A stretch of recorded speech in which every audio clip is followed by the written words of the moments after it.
Мен карыздан кантип чыгып кеттим? Мени карыз болбогон деп ойлойсуңарбы? Мен дагы адаммын. Мен дагы карыз болгом. Карыз болгондор өтө көп жазып атышат. Эже кредитим бар эле, эже карызым бар эле, акча берип туруң. Жок.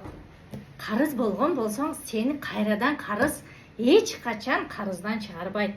Мен силерди аябай түшүнүп турам.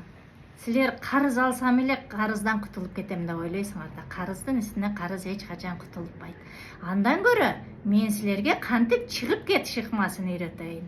Мен Москвада жашап атып, кичинекей ателье ачып койгон элем. Анан күндө иштейм. Балам жашыраак. Үйдө бир кыз бош болуп калды эле, тажичка кыз. Балаңызды карап берейин эже деп калды. Макул дедим, балам карап отуруп калды. Бирок ашыкча акчасы бар экен эле, мага берди. Эже, муну иштете бериң.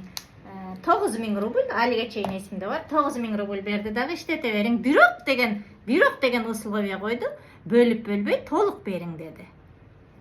Анан мен ал акчаны эртеле кайтарып коем деп ойлодум. Себеби менде күндө эле акча түшүп турат эле. Карасам, акчаны берейин десем эле 5000 болот, 6000 болот, 7000 болот, кайра эле артка барам. Күндө эле ошондой сумма 5-6 миң, кайра эле артка кетмей. Бирок мен 9000 кыла албай атам. 9000ди жасайм деп күн өтүп кетип атат. Анан ой болом, эмне деген деп анан кийин түндө турдум дагы. Түндө туруп дептерге жаздым. Мен Паланчаева Пустанчадан мынча акча алдым. Мен дедим, Аллахтын ыраазычылыгы үчүн биз ошо Мунира эле аты, Муниранын дагы кубанычы үчүн, өзүмдүн да кубанычым үчүн ушул акчаны берип алдым деп жаздым дагы унутуп калдым.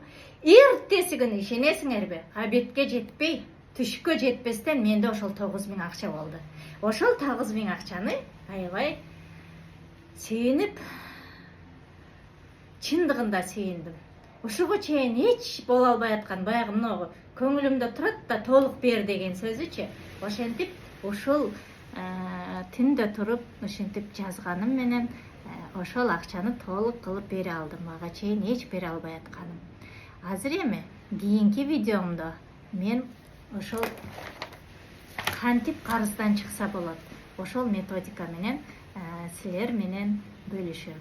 Бул 100% иштей турган методика.